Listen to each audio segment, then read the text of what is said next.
तो मार्च आज कंप्लीट हो रहा है ना, अब 1 महीने बचा हुआ है। इतना उदास क्यों रहते हो तुम लोग तो? हाँ,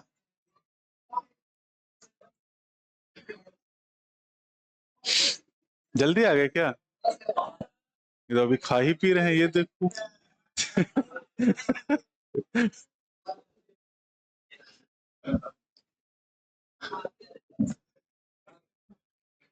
कहाँ शुरू करें बताओ? हाँ, सेल से शुरू करें? अरे पहले इसको पढ़ लेते हैं हम लोग, है ना? क्वेश्चन करा दें कि रिवाइज करा दें? पहले क्वेश्चन के थ्रू ही कर लेते हैं ना। चलो ठीक है। Shoot apical meristem and root apical meristem are responsible for. ये भी बड़ा सवाल हो गया, है ना? एचजीपी में इसका रोल होता है। इसमें कौन सी growth? Primary growth. Primary growth मतलब इंक्रीज इन लेंथ। अच्छा, तो प्लांट में जो टिश्यू है कितनी तरह के? 2 तरह के। पहला ढेर हो गए, पहला मेरिस्टमैटिक, दूसरा परमानेंट। मेरिस्टमैटिक कितनी तरह का? पहला प्राइमरी, दूसरा सेकेंडरी। प्राइमरी कितनी तरह का? 2, पहला एपिकल, दूसरा इंटरकैलरी। एपिकल कितनी तरह का? 2, पहला रैम, दूसरा सैम। रैम इज द और सैम इज द। और जो सेकेंडरी मेरिस्टम, उनसे कौन सी growth? Secondary growth. Secondary growth मतलब इंक्रीज इन गर्थ। और सेकेंडरी ग्रोथ कहाँ होती है? डाइकॉट और जिम्नो में। कहाँ? Root and stem. तो यहाँ पर प्राइमरी ग्रोथ हो जाएगा। Which of the following growth regulator is known as stress hormone? AB. AB is the abscisic acid, और एब्सिसिक एसिड किसका डेरिवेटिव है? कैरोटिनॉइड का। और कैरोटिनॉइड क्या होते हैं? पिगमेंट। वो सेकेंडरी मेटाबोलाइट पढ़ा था। पिगमेंट कौन कौन से? Carotenoid and anthocyanin. Lectin, concanavalin A. Toxins, abrin and ricin. Drugs, vinblastine and curcumin. And alkaloid, morphine and codeine. Polymeric substances, rubber gum, cellulose, essential oil, lemongrass oil. और क्या बचा? Terpenoids. कौन? Monoterpene, diterpene. Terpene का derivative gibberellins. और auxin, indole compound. Cytokinin, adenine derivative. Adenine या purine, क्योंकि adenine is a type of purine and ethylene is the gaseous. तो abscisic acid हो गया। F W went noted that. F W went याद है क्या किया था? ऑक्सिन को आइसोलेट किया था, कहां से? टिप ऑफ ओट कोलियोप्टाइल, है ना? That if coleoptile tip were removed and placed on agar for 1 hour, the agar would produce a bending when placed on one side of freshly cut coleoptile stem. Of what significance is this experiment? चलो देख के बताओ।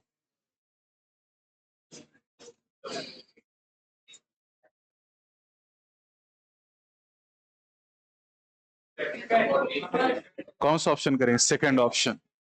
It made possible the isolation and exact identification of oxygen. वैसे हम जानते हैं कि जो वेंट है, इन्होंने ही ऑक्सीजन को सबसे पहले आइसोलेट किया था, और यहाँ पर आइसोलेशन की बात कर भी रहा है ना, आइसोलेशन एंड एग्जैक्ट आइडेंटिफिकेशन।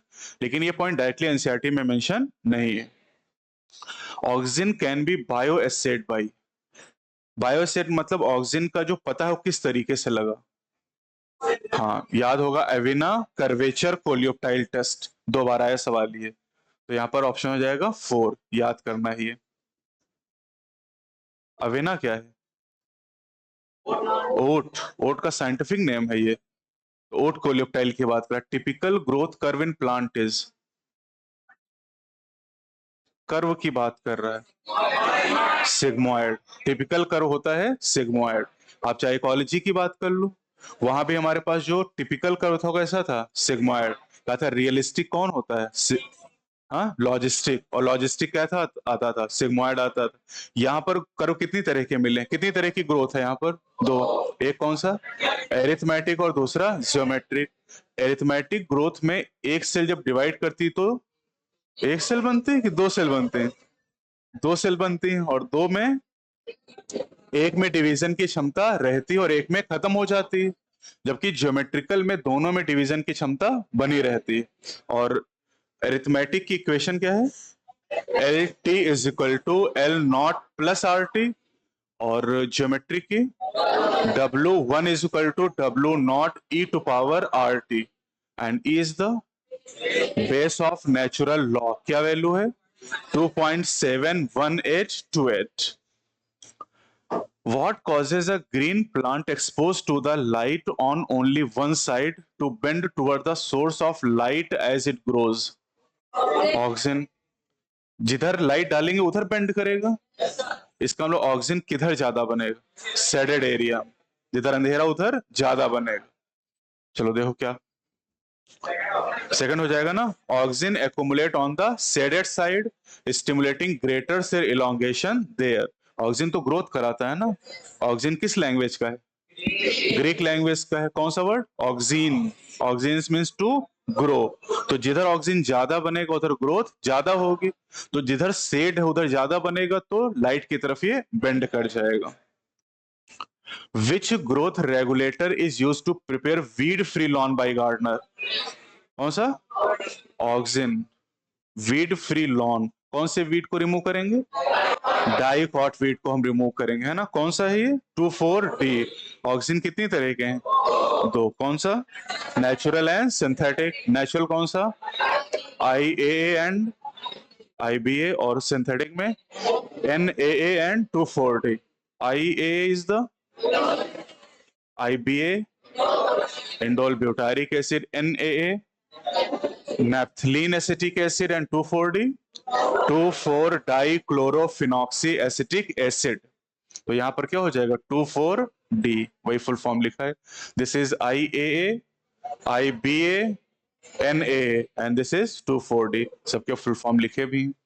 और ये जो 2,4-D को हम वीड फ्री लॉन बनाने के लिए क्यों यूज करते हैं। अच्छा, लॉन किसका बना होता है, घास का। और घास किसके मेंबर है, मोनोकॉट के। और मोनोकॉट के ऊपर इसका कोई प्रभाव नहीं है। ये केवल किसको अफेक्ट करता है, मैच्योर डाइकॉट प्लांट को अफेक्ट करता है। मैच्योर मोनोकॉट पे इसका कोई प्रभाव नहीं होता है। The Avena curvature is used to for bioassay of oxygen. अब उल्टा पूछा था कि ऑक्सीजन के लिए बायोएसे टेस्ट कौन सा है, एवेना कर्वेचर, और यहाँ उल्टा करके पूछा है NEET 16, IAA। This is oxygen.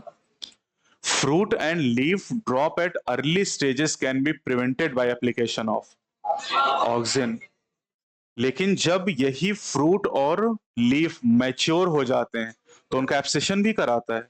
तो ये इंपॉर्टेंट है कि जब तक पत्तियां नई हैं, जब तक फल कच्चे हैं, तब तक उनको गिरने नहीं देता है। लेकिन जब फल पक जाता है और पत्ती मैच्योर हो जाती है तो उसको गिराने में हेल्प भी करता है। तो this is oxygen. It takes very long time for pineapple plant to produce flower.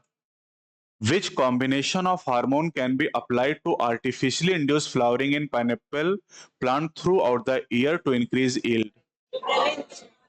कौन सा, ऑक्सिन एंड इथाइलिन। ऑक्सिन क्या कराता है, प्रमोट करता है, और इथाइलिन इनिशिएट करने का काम करता है। तो ऑक्सिन एंड इथाइलिन दोनों टॉपिक में लिखा, दोनों को मिला के नीट ने सवाल बना दिया। Removal of shoot tip is very useful technique to boost the production of tea leaves. This is because, पहले बताओ, removal of shoot tip is called decapitation. Removal of anther is called emasculation, and removal of tip is called decapitation. और ये decapitation कर रहे हैं, और decapitation क्यों कर रहे हैं, ऑक्सीजन का प्रभाव खत्म हो जाए। क्या खत्म हो जाए, एपिकल डोमिनेंस। और अगर ऑक्सीजन का प्रभाव खत्म हो जाएगा तो एक्सिलरी बड की ग्रोथ होगी और पौधा ज्यादा घना होगा। और जितना घना पौधा होगा पत्तियां उतनी ज्यादा होंगी, और चाय में तो पत्तियां ही निकालते हैं ना। ये सवाल अभी पूछा भी तो था पिछले टेस्ट में, और उसमें कहा था कि auxin is used for hedge making and tea plantation. सही बात है क्या? गलत बात। ऑक्सिन नहीं यूज करेंगे, ऑक्सिन का प्रभाव खत्म करेंगे। क्या यूज करेंगे? डिकैपिटेशन। तो अब देख के बताओ क्या करेंगे इसमें? थर्ड करेंगे ना। Effect of auxin is removed and growth of lateral bud is enhanced in order to increase the yield of sugarcane crop. इतने शुगर केन में एक ही दिया, कौन सा? Gibberellic acid. कितनी पैदावार? 20 टन्स पर एकड़। ये 20 एकड़ बढ़ा रहे हैं पर टन। 20 टन्स पर एकड़। तो यहां पर क्या हो जाएगा? जिब्रेलिन। कितनी तरह के जिब्रेलिन खोजे जा चुके हैं? 100 से ज्यादा। और नाम कैसे रखते हैं? GA1, GA2, GA3। GA3 का क्या नाम है? Gibberellic acid. और सबसे रिसर्च इसी पे हुआ है। और ये जिब्रेलिन का नेचर कैसा है? एसिडिक। सारे जिब्रेलिन एसिडिक होते हैं। कहां से मिलते हैं? फंजाई से और हायर प्लांट। और ये जिब्रेलिन जो हम पढ़ते हैं वो किससे मिला था? जिब्रेला फ्यूजिकोराई। कौन सी बीमारी?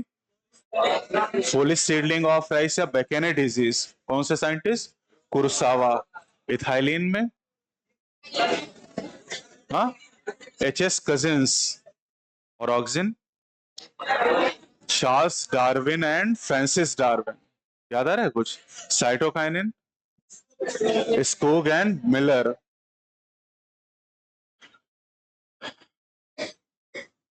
Name the following. चलो मैच कर लो यार, इतना पढ़ेंगे नहीं हम, ठीक है। Fruit ripener ethephon. Ethephon is the source of ethylene, और इसको पानी में घोल के छिड़क देते हैं, ठीक है। तो फ्रूट राइपनिंग। हर्बिसाइड 2,4-D किसको मारता है? डाइकॉट को। देखो डी से डाइकॉट को मारेगा। बोल्टिंग एजेंट हाँ जिब्रेलिन। Gibberellic acid. बोल्टिंग मतलब internode elongation just prior to flowering. किसमें होता है? बीट, कैबेज, हाँ, और उन प्लांट में जिनमें रोजेट हैबिट पाई जाती है ना। And stress hormone abscisic acid. और एब्सिसिक एसिड किसका एंटागोनिस्टिक है? Gibberellic acid. गिने चुने सवाल हैं। Who coin the term kinetin? Skoog and Miller. और ये जो काइनेटिन है ये प्लांट में कि एनिमल में? वाह भाई, तुम लोग एक बार पढ़ तो लिया करो।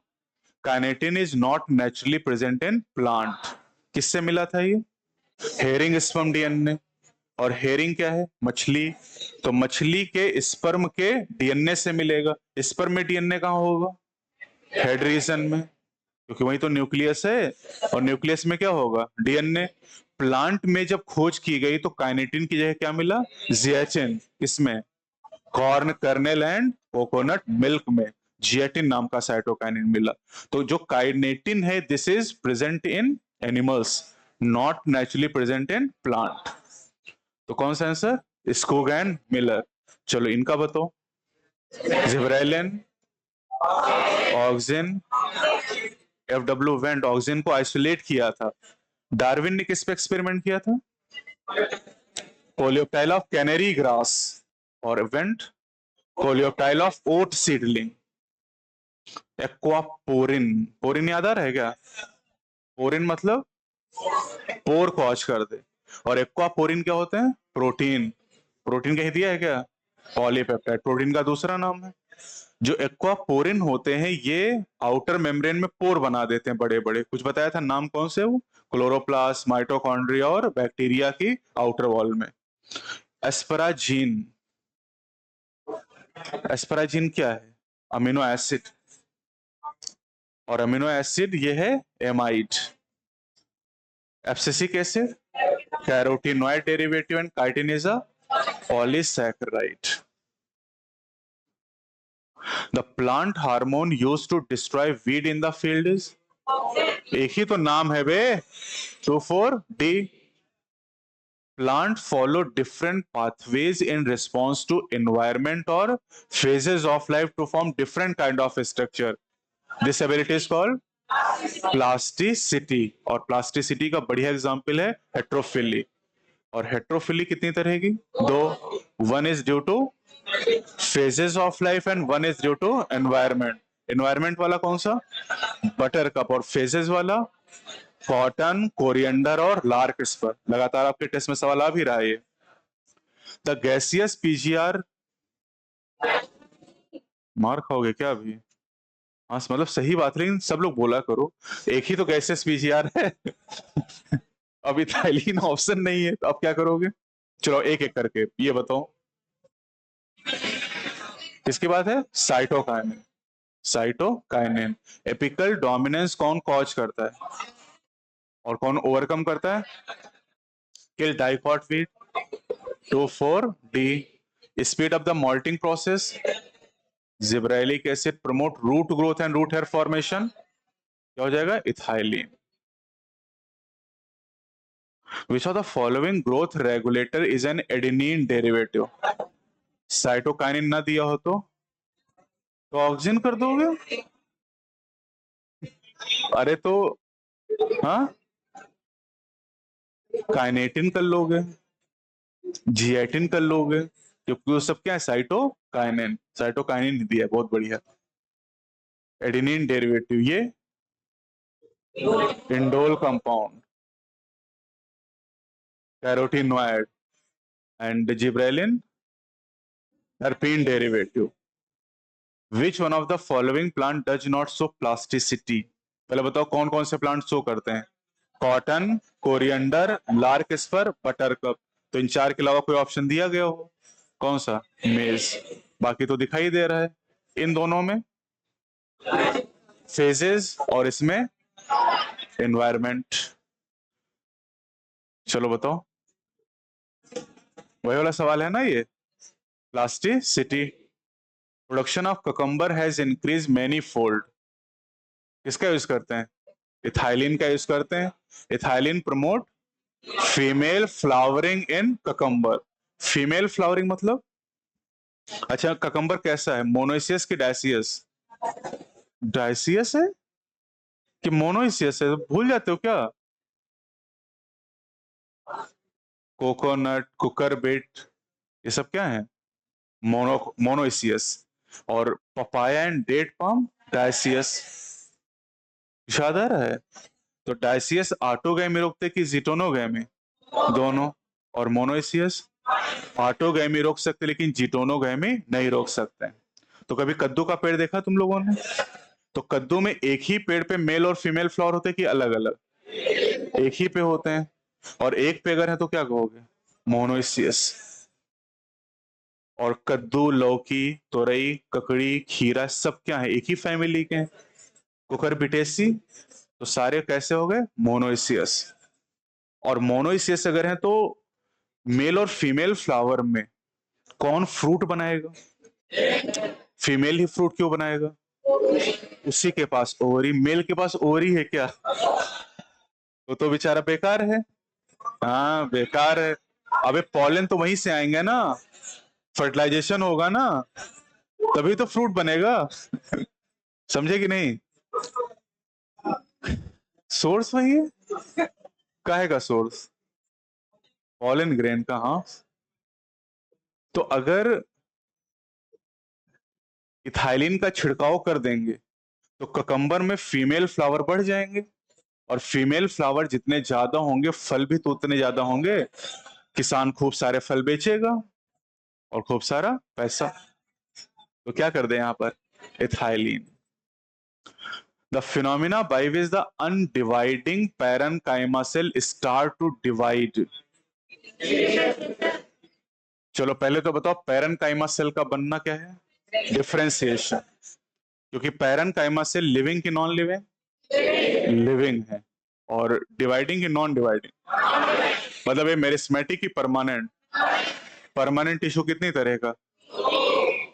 हाँ, दो तरह का. पहला सिंपल, दूसरा कॉम्प्लेक्स. और परमानेंट टिश्यू किसे कहते हैं? जिसमें डिवीजन की क्षमता और सिंपल परमानेंट कितने, पहला, दूसरा, तीसरा, और कॉम्प्लेक्स परमानेंट पहला, दूसरा, यानी parenchyma, collenchyma, sclerenchyma, xylem, phloem, इनकी सेल फर्दर डिवाइड नहीं करती हैं।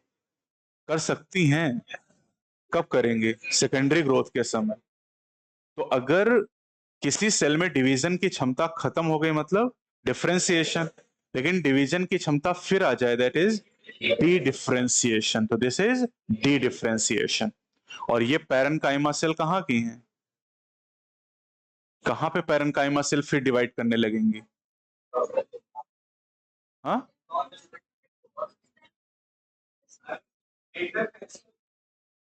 कहां पर, हाँ, बताओ बताओ, सही बता रहे हो, मारी खाओगे क्या भाई, इंटरकैलरी मेरिस्टम तो पहले से मेरिस्टम है वो। पेरीसाइकिल, पेरीसाइकिल किससे बना है, पैरेन्काइमा से। और पेरीसाइकिल से ही तो सेकेंडरी ग्रोथ के दौरान क्या निकलता है, लेटरल रूट, और इसके अलावा cork cambium and vascular cambium, और कॉर कैम्बियम वेस्कुलर कैम्बियम से तो सेकेंडरी ग्रोथ हो रही है। तो पैरेन्काइमा की लोकेशन भी आप बता सकते, पेरीसाइकिल। पैरेन्काइमा तो पिथ में भी है, कॉर्टेक्स में भी है, लेकिन पिथ या कॉर्टेक्स में जो पैरेन्काइमा है उसमें डी डिफरेंशिएशन नहीं होता है, वो डिफरेंशिएटेड है। The ability of plant to follow different pathway, एक ही सवाल इनके पास है, बताओ, this is plasticity. The phenomena which is influenced by oxygen and also played a major role in its discovery. अच्छा चलो ऑप्शन देख लो। अच्छा, एपिकल डोमिनेंस की वजह से ही हमने इसकी खोज की थी, है ना, हद की हो भाई तुम लोग। फोटोट्रॉपिज्म, फोटोट्रॉपिज्म याद है ना वो, फोटोट्रॉपिज्म, फोटो मतलब जिधर से लाइट डालते थे लाइट की तरफ मुड़ जा रहा था, दैट इज फोटोट्रॉपिज्म। इस वजह से खोज हुई थी, किसने किया था, Darwin and Darwin, Charles Darwin and Francis Darwin. Auxin promote flowering in pineapple, gibberellin increase the length of grape stalk, cytokinin overcoming apical dominance, ethylene। सवाल करते करते अंदाजा होने लगा होगा। अब 1 महीने का टाइम है तो 38 ईयर जरूर लगा लो, अभी भी मौका है। और खास तौर से फिजिक्स केमिस्ट्री में, बायो में तो हम 10-15 साल के करवा ही दे रहे हो, कर लो तो बहुत अच्छी बात है, क्योंकि क्वेश्चन के थ्रू ही चीजें अच्छे से याद होती हैं। जो पॉइंट आप नॉर्मली एनसीईआरटी रीड करके नहीं याद कर पाते, क्वेश्चन करते करते इतनी बार वो चीजें आती कि आपको याद हो जाती हैं, और आपको आइडिया भी होता कि किस तरीके सवाल पूछे जाते हैं। 70% सवाल फिजिक्स केमिस्ट्री में 38 साल से ही आपको मिल जाएंगे एग्जाम में। कितने, 70%। तो वो करना बहुत जरूरी, अभी भी टाइम है, रोज एक चैप्टर करोगे, इतना टाइम है कि हो जाएगा आराम से। बाकी तुम लोगों के ऊपर। विच of the following statement is not correct, plant growth is generally determinate, कैसा होगा, इनडिटर्मिनेट, मतलब अनलिमिटेड, क्यों, मेरिस्टम होने की वजह से। प्लांट ग्रोथ इज मेजरेबल, नापा जा सकता है, जैसे अगर हम डाइकॉट लीफ की बात करें तो सरफेस एरिया नाप सकते हैं ना, पॉलन ट्यूब लेंथ में मेजर कर लेते हैं, मेज की रूट में, नंबर के फॉर्म में, तरबूज की सेल में साइज के फॉर्म में मेजर कर सकते हैं, कितना गुना, 3.5 लाख गुना। और मेज की रैम 17,500 नई सेल कितनी देर में, 1 घंटे में एक सेल 17,500 नई सेल बना देती है। तो अलग अलग तरीके नापने के हैं। और अगर कोई लकड़ी का सूखा हुआ टुकड़ा पानी में भीग जाए तो इम्बाइबेशन। और क्या ये ग्रोथ है, growth is the irreversible permanent increase in size, irreversible होना चाहिए। चलो अच्छा, बाकी ऑप्शन भी है। Phase of cell elongation of plant cell is characterised by increase vacuolation, सही बात है क्या, और दिमाग लगा लिया करो, पहला गलत तो सही होंगे। फेजेस ऑफ ग्रोथ, ग्रोथ की कितनी फेज हैं? पहला मेरिस्टमैटिक, दूसरा इलोंगेशन, तीसरा maturation, new cell wall deposition. Meristematic में नई सेल वॉल, अभी तुमको हम इसमें, हाँ, इलोंगेशन कि मैचुरेशन? इलोंगेशन में होगा। Increased vacuolation, elongation, abundant plasmodesmatal connection, meristematic, and cell attain maximum size, maturation में। Cell in the meristematic phase of growth exhibit, अच्छा लिखा ही हुआ है, abundant plasmodesmatal connection। और प्लाज्मोडेस्माटा क्या करता है? दो पड़ोसी सेल के साइटोप्लाज्म को कनेक्ट करता है ताकि आदान प्रदान हो सके। और मिडिल लैमेला दो पड़ोसी सेल को चिपका के रखता है। मिडिल लैमेला मेनली किससे बना है? कैल्शियम पेक्टेट से। नीट 23 का सवाल है ये। Spraying of which of the following hormone on juvenile conifer help in the hastening the maturity period? किसकी बात कर रहे हैं? जिब्रेलिन। और ये कोनिफर किसके मेंबर है? Gymnosperm.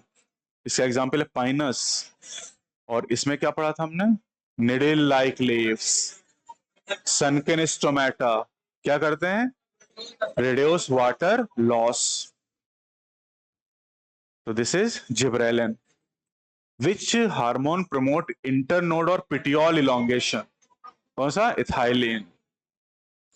In tissue culture experiment, leaf mesophyll cell are put in a culture medium to form callus.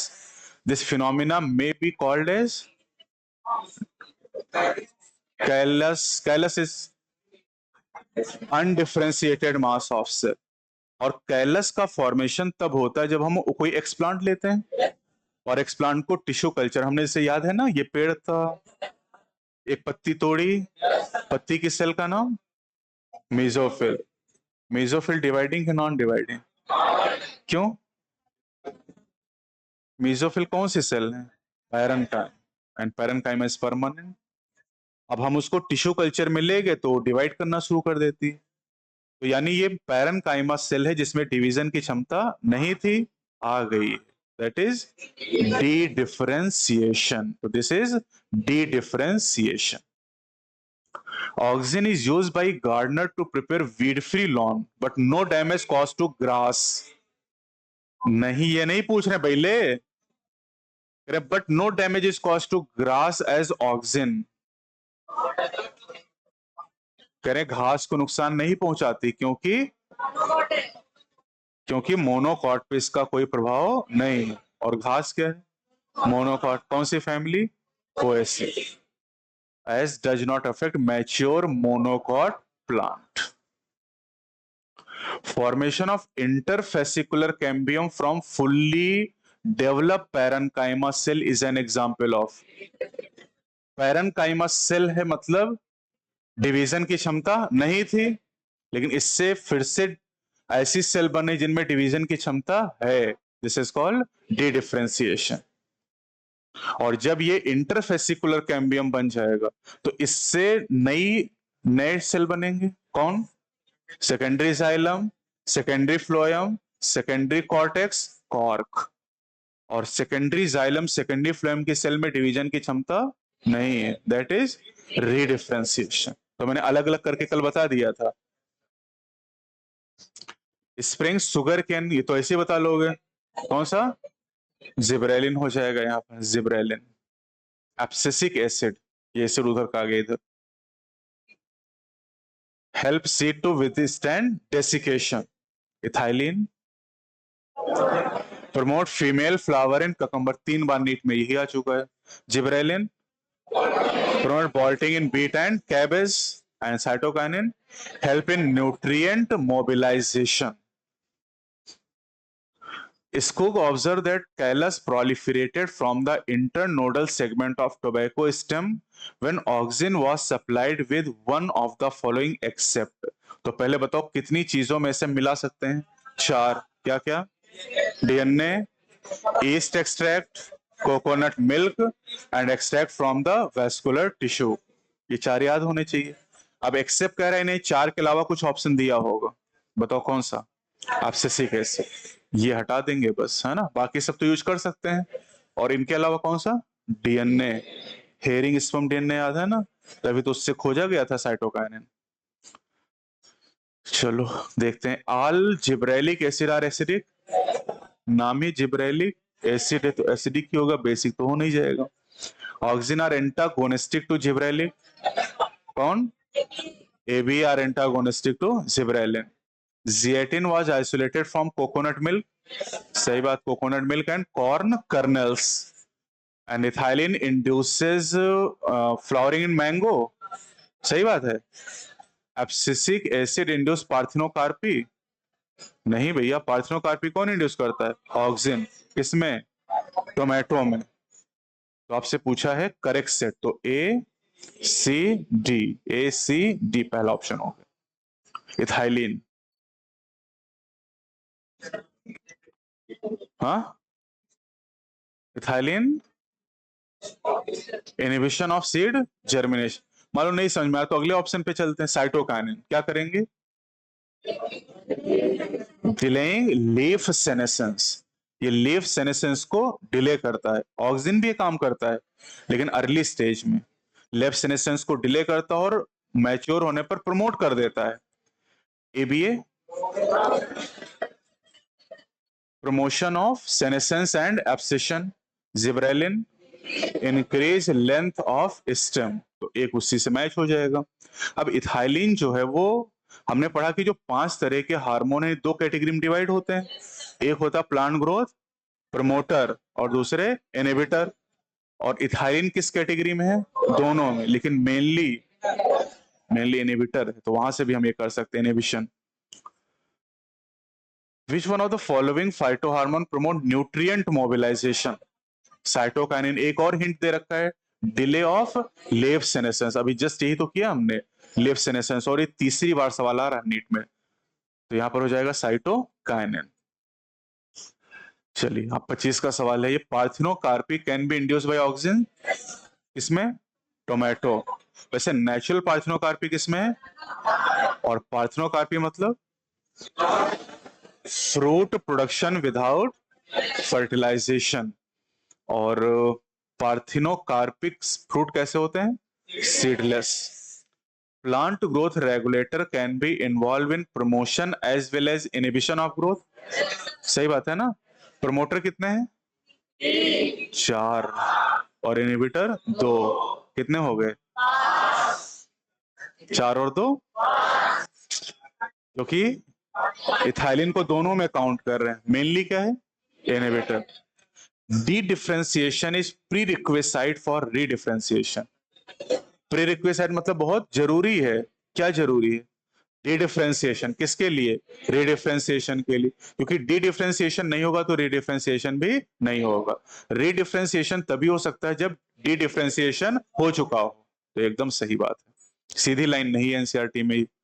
Abscisic acid is plant growth promoter, plant growth inhibitor, तो ये हो गया गलत।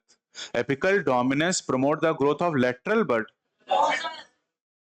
बोलो सही कि गलत, गलत, क्या गलत है, क्या गलती कहां पे, प्रमोट गलत है, क्या होना चाहिए, सप्रेस। ऑक्सिन प्रमोट करता है suppression of growth of lateral bud, और किसको प्रमोट करता है, एपिकल बड, उसी को हम क्या कहते हैं, एपिकल डोमिनेंस। तो क्या हो गया, A B C, A B C पहला ऑप्शन हो जाएगा। चलो अब असर्शन रीजन आ रहे हैं। प्लांट ग्रोथ इज यूनिक, और रीजन कह रहा है कि plant retain the capacity for unlimited growth throughout their life, दोनों सही हैं, और यूनिक इसलिए क्योंकि अनलिमिटेड ग्रोथ है, इसको एक्सप्लेन कर रहा है। Differentiation in plant is open because cell और tissue arising out of same meristem have different structures maturity, बिल्कुल सही बात है। The final structural maturity of cell or tissue is also determined by the location of cell within. Explain कर रहा है, नहीं, क्योंकि इसका एक्सप्लेनेशन तो इसी में लिखा हुआ है। डिफरेंशिएशन ओपन है क्योंकि इसका एक्सप्लेनेशन तो इसी के अंदर है, तो एक्सप्लेन नहीं कर रहा है।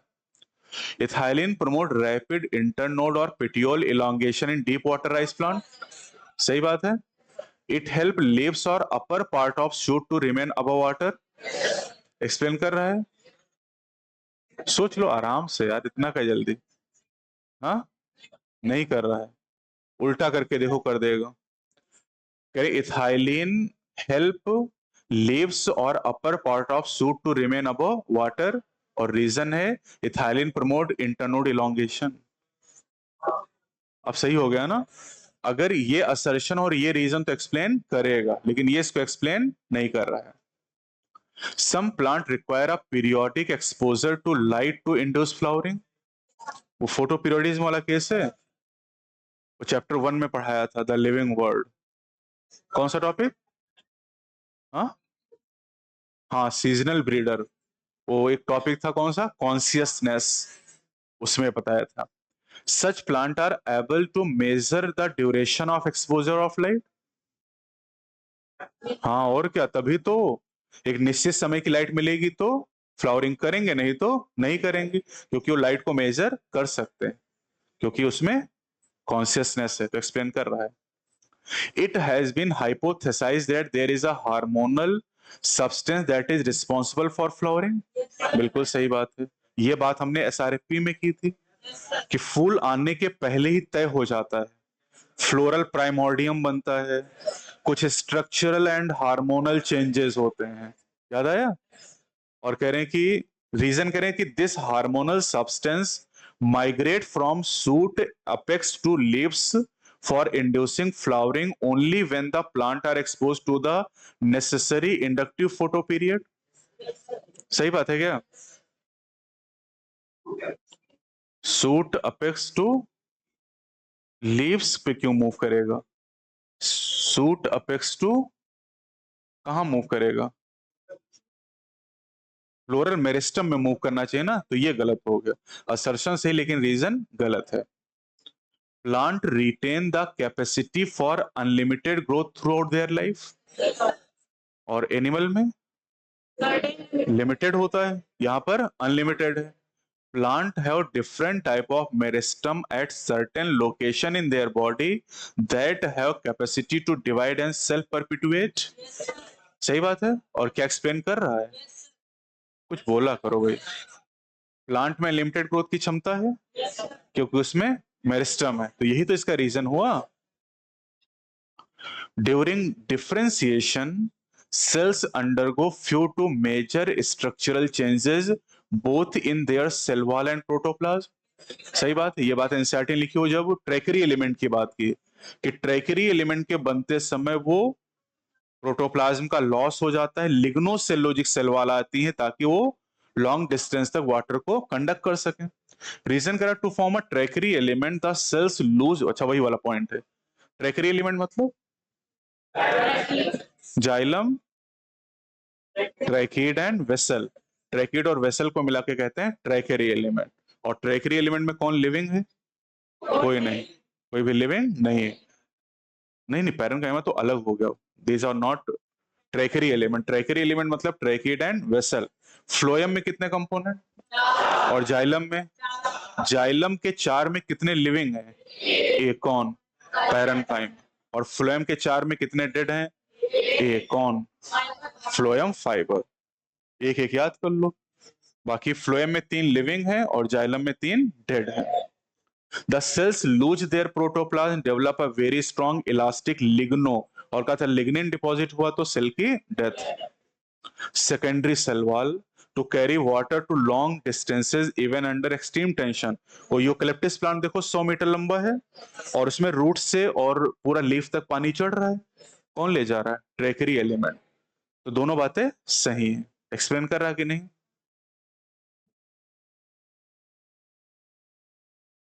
कुछ हाँ नहीं कुछ बताओ तो हम भी कुछ आगे बताएं। एक्सप्लेन नहीं कर रहा है। In plant differentiation is open. Plant में एनसीईआरटी में लिखा कि ग्रोथ और डिफरेंशिएशन दोनों ओपन है। और रीजन कह रहा है सेल्स और tissues arising out of the same meristem have different structure at maturity. Yes, और एक से एक्सप्लेन कर रहा है। प्लांट में डिफरेंशिएशन इसलिए ओपन है क्योंकि जो सेल होती हैं सेम मेरिस्टम से बनी हुई, वो मैच्योरिटी पर अलग अलग स्ट्रक्चर में कन्वर्ट हो जाती हैं।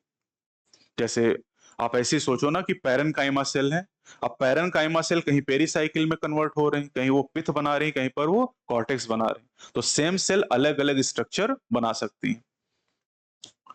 Growth, differentiation and development are very closely related event in the life of a plant.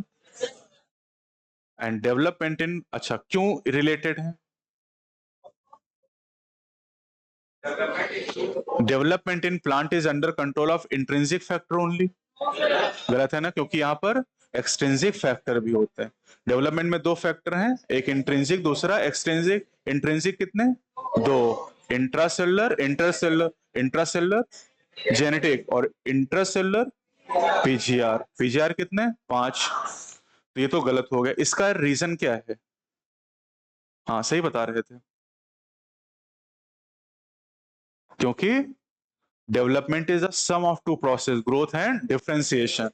ये जो डेवलपमेंट है इसी के अंदर दोनों चीजें शामिल हैं ये, और इसीलिए तीनों एक दूसरे से क्लोजली लिंक है। Seed germinate when favourable condition for growth exist in the environment. In absence of such favorable condition, the seed do not germinate and goes into a period of suspended growth or rest. क्या explain कर रहा है? नहीं। और ये जो suspended growth that is called dormancy, और सबसे बड़ी डॉर्मेंसी ल्यूपिनस। ल्यूपिनस आर्क्टिकस कितने साल? 10,000 साल। एक्सकेवेटेड फ्रॉम आर्कटिक टुंड्रा, 2000 साल की। Date form scientific name Phoenix dactylifera. कहां से? King Herod Palace near the Dead Sea. The plant cell grow in size by enlargement, which in turn require water. हाँ भाई, size तभी बढ़ेगा ना जब वाटर की जरूरत है उसके लिए, क्योंकि जल ही, और प्लांट किसी सेल में सबसे ज्यादा क्या है? पानी तो होता है कितने परसेंट? 70 से 90%। न्यूक्लिक एसिड 5 से, lipid, ion, carbohydrate, protein. Reason कहाँ गया इसका? रीजन रही गया इसमें, लिख दें क्या?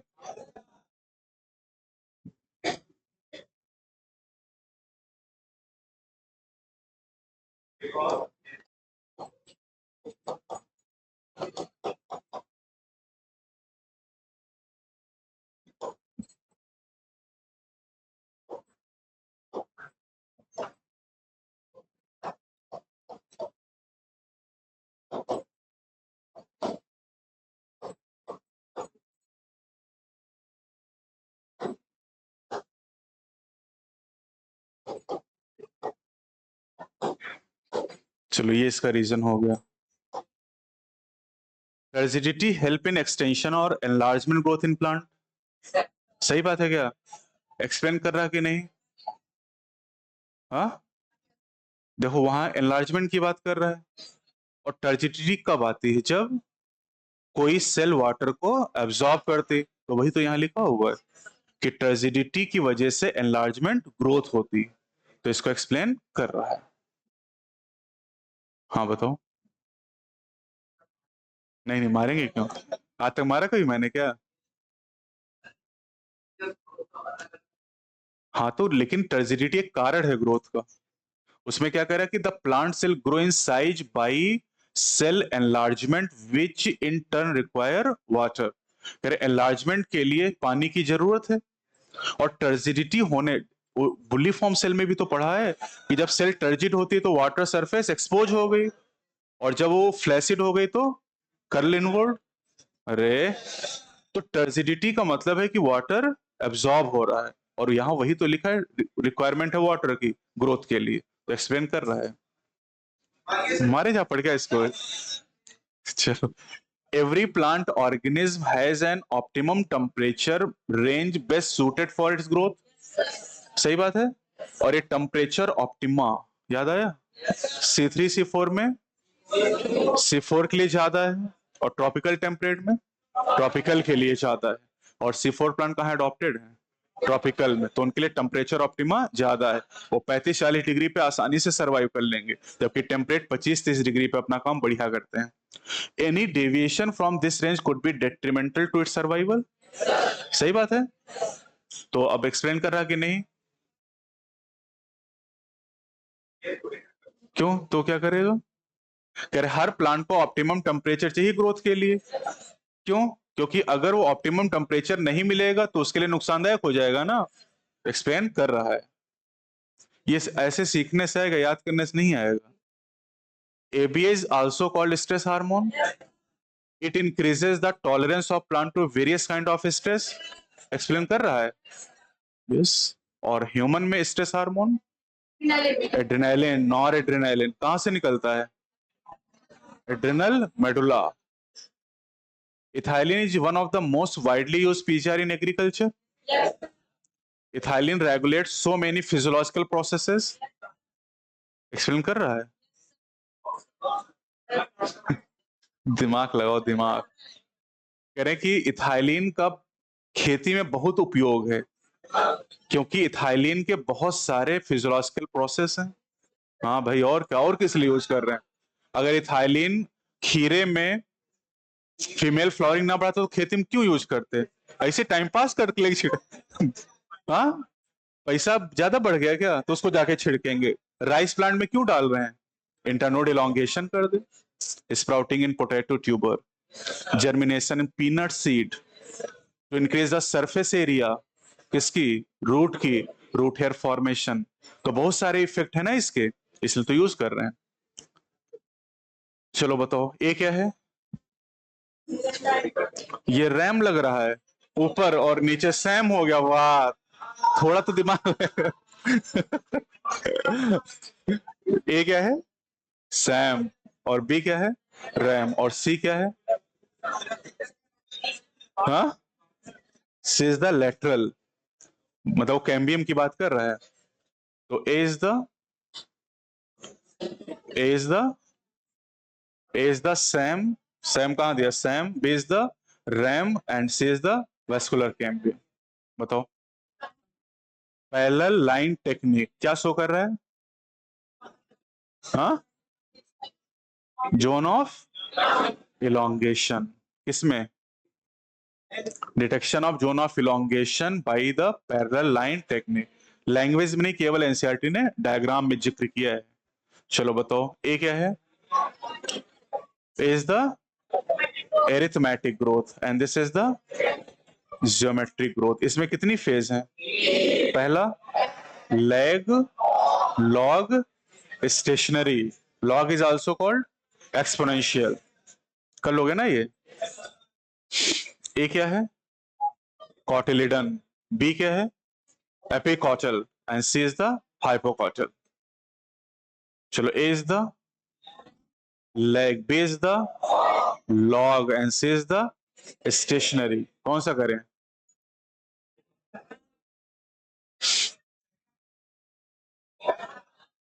कौन सा? पहला कि दूसरा? चौथा होगा, क्योंकि लॉग और एक्सपोनेंशियल एक ही चीज है ये, तो चौथा ऑप्शन वहां तक पहुंच ही नहीं पाओगे। चलो ए प्लाज्मेटिक ग्रोथ, बी, बी क्या है? इलोंगेशन। सी इज द, हाँ, सी इज द डिफरेंशिएशन। तो एनसीईआरटी के डायग्राम याद होना चाहिए। डी इज द मैचुरेशन, और मैचुरेशन से क्या बन गई? मैच्योर सेल, और मैच्योर सेल में सेनेसेंस और अल्टीमेटली डेथ। बताओ, कौन सा प्लांट? हाँ, याद होना चाहिए। चलो फिगर हटा दें, अगर जुवेनाइल एडल्ट लिखा है तो मतलब cotton, coriander, lark phases of life.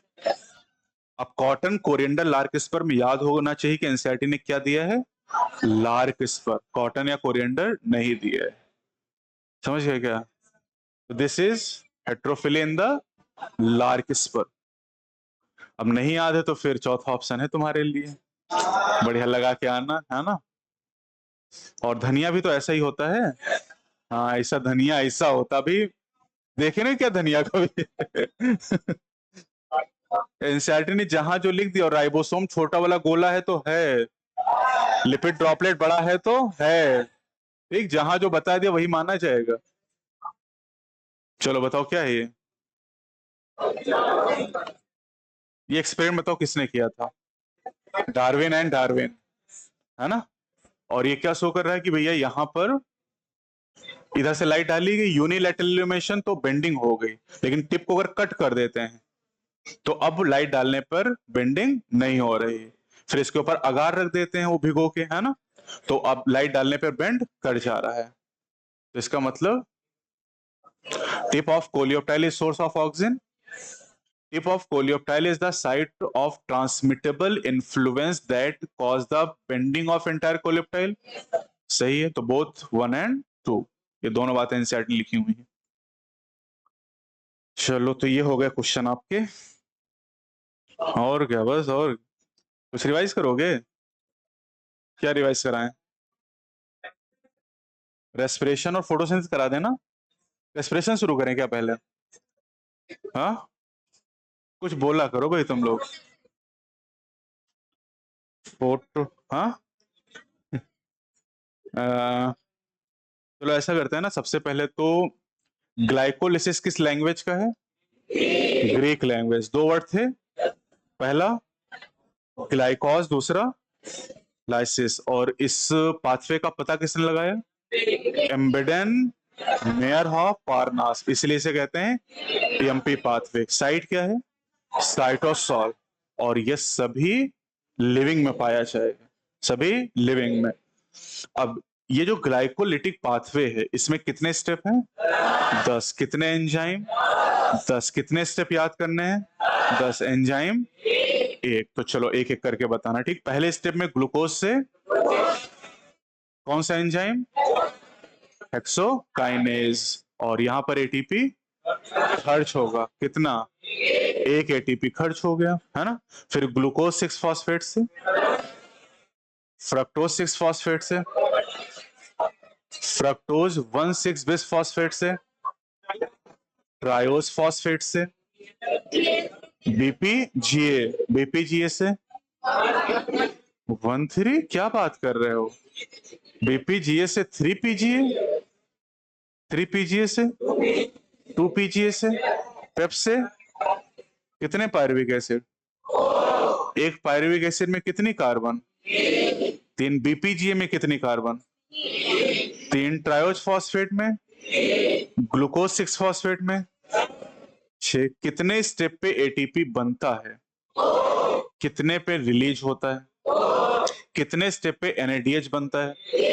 FADH2. FADH2 का बनता है वाटर, एक स्टेप पे। तो पहला स्टेप जहां एटीपी खर्च होता है वो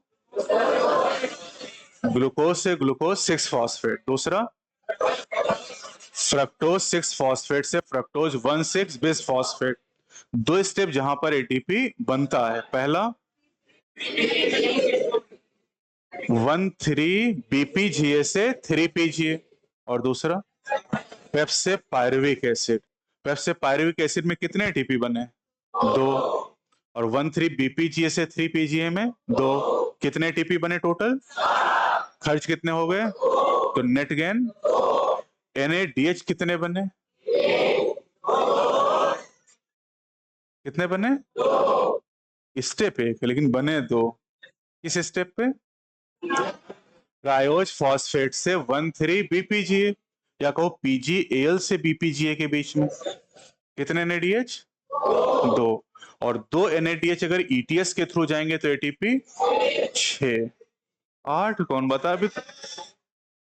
यानी टोटल गेन कितना हो गया? 8 एटीपी। अगर बिना ईटीएस गए एटीपी बना, that is called substrate level phosphorylation, जो कि ग्लाइकोलिसिस में होता है। और दूसरा क्रेब्स साइकिल।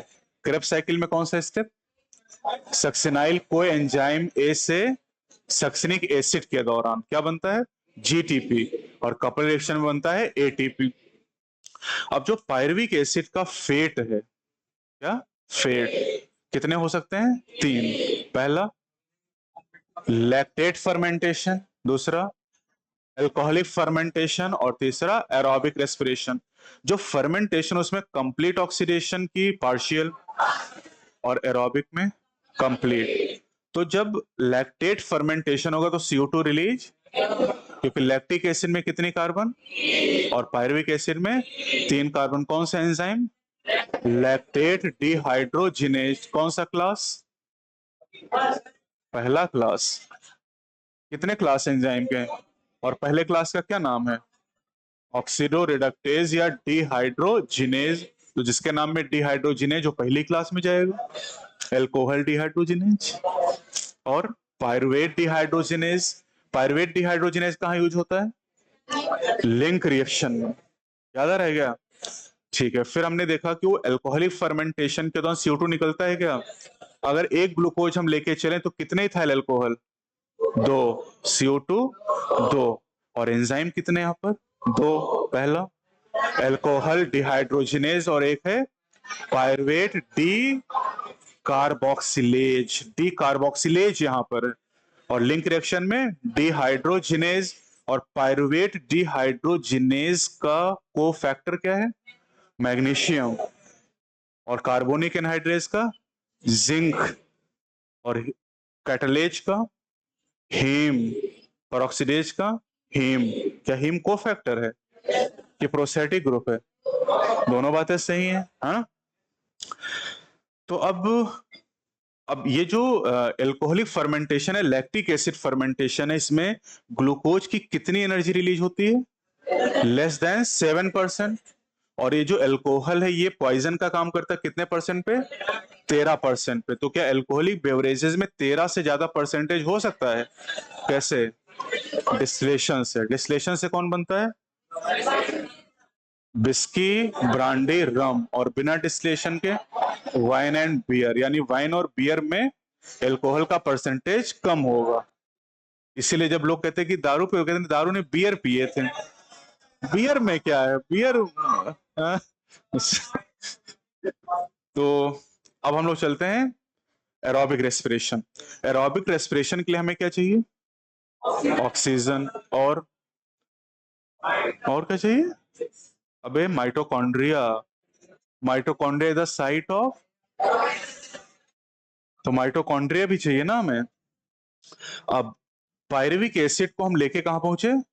पायरुविक एसिड कहां बना? साइटोप्लाज्म। उसको लेके गए मैट्रिक्स ऑफ माइटोकॉन्ड्रिया।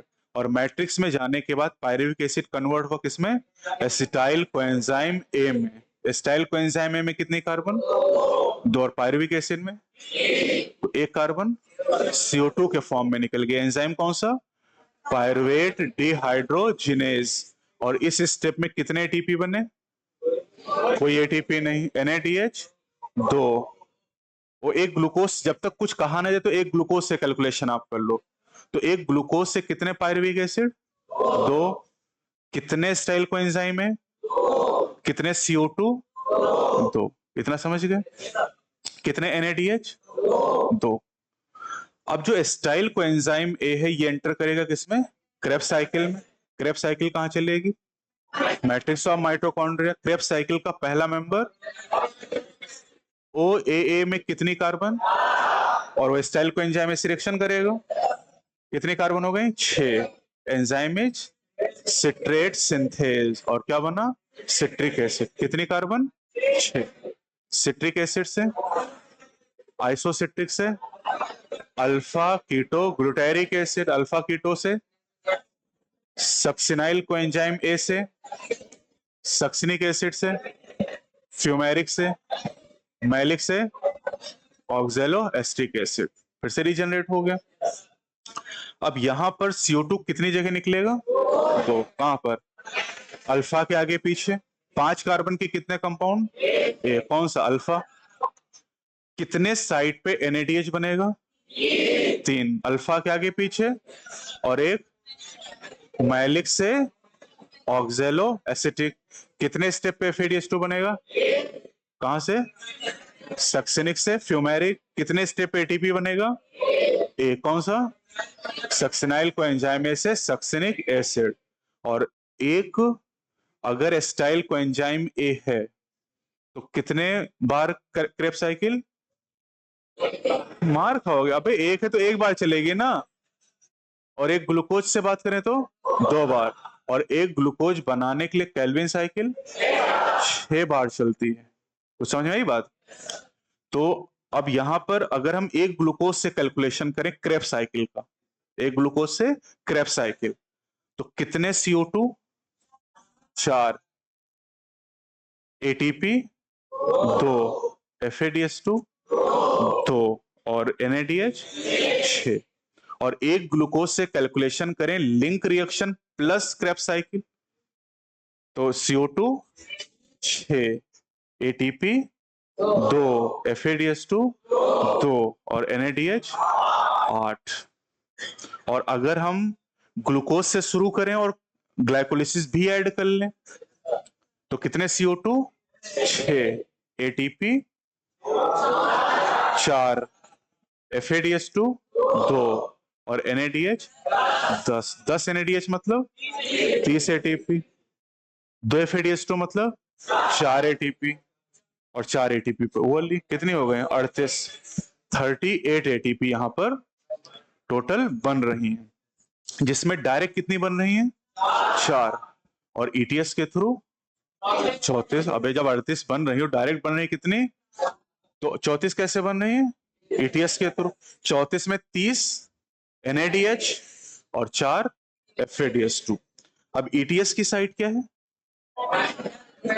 वाह भाई, इनर मेम्ब्रेन ऑफ माइटोकॉन्ड्रिया। और ETS की अगर हम लोग बात करते हैं तो वहां 5 कॉम्प्लेक्स है हमारे पास। Complex 1 NADH dehydrogenase 2, succinate dehydrogenase 3, cytochrome BC1 complex 4, C oxidase containing cytochrome A3 and 2 copper center, and 5 is the ATP synthase. कितने part? 2। 1 is F0 and 1 is F1। Transmembrane channel F0। कितने proton move करते हैं? 4। तब कितने ATP? 1 ATP बनता। अब यहाँ पर ETS का पूरा रास्ता भी बताया था आपको। तो ETS का रास्ता फोटोसिंथेसिस और माइटोकॉन्ड्रिया दोनों में याद करना है। जो फोटोसिंथेसिस, उसमें ETS किसको जोड़ रहा है? PS2 और PS1 को कनेक्ट कर रहा है ये बेटा। और ETS के थ्रू क्या बना था? ATP। तो ETS वहां PS2 से चलते थे, तो अगला कौन था? Plastoquinone, then cytochrome B6F, then plastocyanin and then PS1। इतना पढ़ा था हमने। ये डाउनहिल मूवमेंट था। अच्छा, यहां पर जब हम शुरू करते तो कहां से? NADH से। NADH से FMN से, FES से, यूबिक्यूनोन से, यूबिक्यूनोल जिसको लिखा UQH2 है ना, यूबिक्यूनोल से, cytochrome B C1C, copper A3, copper B, oxygen. Oxygen is the final electron acceptor, proton acceptor, hydrogen acceptor. और हाइड्रोजन एक्सेप्ट करके किसमें बदल जाएगा? वाटर।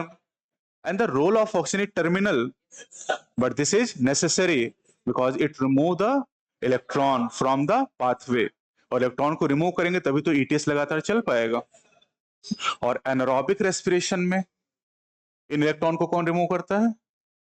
NAD, NAD, NADH फिर से रीऑक्सीडाइज होता है किसमें? NAD में। तो वहां रीऑक्सीडेशन चलता है और यहां भी रीऑक्सीडेशन नहीं हो रहा है। जो NADH है उससे इलेक्ट्रॉन प्रोटॉन निकल गए। प्रोटॉन कहां गए? इंटरमेम्ब्रेन स्पेस में। और इलेक्ट्रॉन ETS के थ्रू मूव कर रहे हैं। तो यहां भी NADH किसमें बदल गया? NAD में। ताकि इस NAD को फिर से हम ग्लाइकोलिसिस और क्रेब्स साइकिल में लिंक रिएक्शन में NADH में कन्वर्ट कर पाए। तो ये लगातार ये प्रोसेस चलता रहेगा। अब जो रेस्पिरेटरी बैलेंस शीट हो, बैलेंस शीट तो आपको याद ही होगी। फर्मेंटेशन यानी एनारोबिक रेस्पिरेशन और एरोबिक में 3 तरह के अंतर होते हैं। जो कंप्लीट ऑक्सीडेशन कहां पर? एरोबिक में। इनकम्प्लीट एनारोबिक में। NADH का NAD में ऑक्सीडेशन किस में हो रहा है? फर्मेंटेशन में कि एरोबिक में? दोनों में। बस अंतर ये कि फर्मेंटेशन में प्रोसेस स्लो है और एरोबिक में विगरस है। और तीसरा डिफरेंस एटीपी, एनारोबिक में कितने, 2, और एरोबिक में 38 एटीपी का फॉर्मेशन होता है। पहले ये माना जाता था कि रेस्पिरेटरी पाथवे कैटाबोलिक पाथवे, लेकिन अब ये माना जाता है कि ये एम्फीबोलिक पाथवे। अगर किसी फैट को यूज करना है तो पहले ब्रेक डाउन करेंगे, किसके द्वारा, लाइपेज, किसमें, fatty acid and glycerol. Fatty acid कहां एंटर करेगा, एस्टाइल को एंजाइम ए, और ग्लिसरॉल डीएच पीजीएल, हाँ वही डीएचएपी ट्राइज फॉस्फेट के लेवल पे। अगर प्रोटीन को यूज करना है तो पहले प्रोटीएज किसमें चेंज करेंगे, अमीनो एसिड डीएमिनेशन करेंगे, फिर कहां पर, पायरुविक एसिड, एस्टाइल कोएंजाइम है या क्रेब्स साइकिल, डिपेंड करेगा कि अमीनो एसिड एसिडिक है, बेसिक है या न्यूट्रल है। और चूंकि अगर हम पॉमिटिक एसिड की बात करें, कितने कार्बन, 16, और पॉमिटिक एसिड किस लेवल पे एंटर करेगी, एस्टाइल कोएंजाइम में, कितनी कार्बन, 2, एस्टाइल कोएंजाइम में, तो 16 से 2 में जा रहे हो, ये कैटाबोलिक। लेकिन अगर हमारी बॉडी को पॉमिटिक एसिड बनाने की जरूरत है तो हम रेस्पिरेटरी पाथवे से एस्टाइल कोएंजाइम में निकाल के पॉमिटिक एसिड बना लेंगे, दैट इज, यानी जो रेस्पिरेटरी पाथवे है ये दोनों ही कंडीशन में इन्वॉल्व हो रहा है, कैटाबोलिज्म में भी और एनाबोलिज्म में, hence it is called एम्फीबोलिक pathway. And last is RQ. RQ is the ratio of volume of CO2 evolve over volume of oxygen consume. Carbohydrate के लिए 1, फैट के लिए, ट्राइपोमिटिन के लिए 0.7, प्रोटीन के लिए 0.9, एनारोबिक के लिए इनफाइनाइट, ऑर्गेनिक एसिड के लिए मोर देन 1। ट्राइपोमिटिन में कितने CO2 रिलीज हो रहे हैं, 102, और कितने ऑक्सीजन कंज्यूम हो रहे हैं, 145। ट्राइपोमिटिन का फॉर्मूला C51H98O6, समझ गए क्या। और कितने वाटर बन रहे हैं, 98 वाटर बन रहे हैं, क्योंकि फॉर्मूला क्या है, C51H98, और 2 मॉलिक्यूल होते हैं कैलकुलेशन में, इसलिए H2O भी कितने बनते हैं, 98। फोटोसिंथेसिस की अगर हम बात करें तो फोटोसिंथेसिस में पहला एक्शन स्पेक्ट्रम किसने दिया, एंगलमैन ने किस पे एक्सपेरिमेंट किया, क्लेडोफोरा क्या है, ग्रीन एल्गा। और जो मेल्विन केल्विन, इन्होंने किसकी फोटोसिंथेसिस पे रिसर्च किया, एल्गल फोटोसिंथेसिस, एनसीईआरटी में तो ये लिखा हुआ है, और मैंने नाम बताया था Chlorella and Scenedesmus. Chlorophyll A का कलर ब्राइट और blue, green, B yellow green, carotenoid yellow to yellow orange, और जैंथोफिल कौन सी टेक्निक, पेपर क्रोमेटोग्राफी से इन पिगमेंट को एक दूसरे से अलग करते हैं। मिंट पे एक्सपेरिमेंट किसने किया, जोसेफ प्रिस्ले ने, और वैन नील ने purple and green sulphur bacteria, purple and green sulphur bacteria. Photosynthesis में कितनी रिएक्शन है, 2 रिएक्शन। अबे लाइट और डार्क, क्या तुम लोग आसान सवाल पूछो तो ढेर हो जाते हो, कठिन वाले बता लेते हो। लाइट रिएक्शन में कितनी फेज है, 4।